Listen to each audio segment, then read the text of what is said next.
മോദിയെ കാണാൻ വേണ്ടി വന്നിട്ടുള്ളതാണ് എല്ലാരും. മോദി ഭക്തരാണ് എല്ലാരും. ഇപ്പൊ കൊച്ചിയിലേക്ക് വീണ്ടും വരുമ്പോ അല്ലേ എന്തൊക്കെ കേരളത്തിൽ മാറ്റം ഉണ്ടാവുന്ന പ്രതീക്ഷിക്കണം മോദിയുടെ? എന്തൊക്കെ വാഗ്ദാനങ്ങൾ മാറ്റങ്ങൾ വേണമെന്ന് തന്നെയാണ് ആഗ്രഹം. കുറെ പറഞ്ഞിട്ടുണ്ടല്ലോ കാര്യങ്ങൾ, അതൊക്കെ നടപ്പിലാക്കാൻ സാധിച്ചാൽ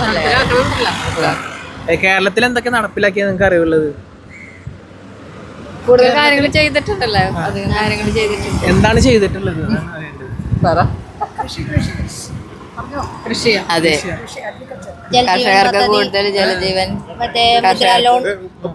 ഇപ്പൊ ഭൂരിഭാഗം ജനങ്ങൾക്ക് ഇഷ്ടമില്ലാത്തൊരു പാർട്ടിയാണ് കേരളത്തിൽ BJP. ഇപ്പൊ നിങ്ങൾ അത് ഇഷ്ടപ്പെടുമ്പോ ബാക്കിയുള്ളവർക്ക് നിങ്ങൾക്കൊരു ശത്രുത ഉണ്ടാവില്ലേ? അത് കാണാറുണ്ട്, കേൾക്കാറുണ്ടോ? ഇപ്പൊ മോദി എല്ലാവർക്കും ഇഷ്ടമല്ല, കേൾക്കുന്നുണ്ട്. പിന്നെ എന്തുകൊണ്ട് BJP ആയി എന്നുള്ളൊരു ചോദ്യം എന്താണ്? എന്തുകൊണ്ട് BJP ആയി? പണ്ട് പോലെ ഞങ്ങള് വികസനം വരുന്നുണ്ടല്ലോ, വരുമെന്ന് ഉറപ്പുള്ളത് കൊണ്ടാണ് അതിലേക്ക് മാറിയത്. ഇപ്പോൾ കേരളത്തിൽ ഇപ്പോൾ 10 വർഷമായിട്ട് കമ്മ്യൂണിസ്റ്റ് പാർട്ടിയാണ് ഭരിച്ചുകൊണ്ടിരിക്കുന്നത്. കമ്മ്യൂണിസ്റ്റ് പാർട്ടിയേക്കാളും ബെറ്റർ ആണോ BJP പാർട്ടി? അങ്ങനെ ആകണമല്ല, അങ്ങനെ ഞങ്ങൾ എല്ലാരും കൂടെ ചേർന്ന് അങ്ങനെ ആക്കി എടുക്കണേ. കേരളത്തിൽ BJP വരണമെന്ന് ആഗ്രഹിച്ചിട്ട്. അതെ, കേരളത്തിൽ BJP വരികയാണെങ്കിൽ ആരായിരിക്കും കേരളത്തിലെ BJP മുഖ്യമന്ത്രി വരിക? ഏറ്റവും നല്ല ആള്, ഏറ്റവും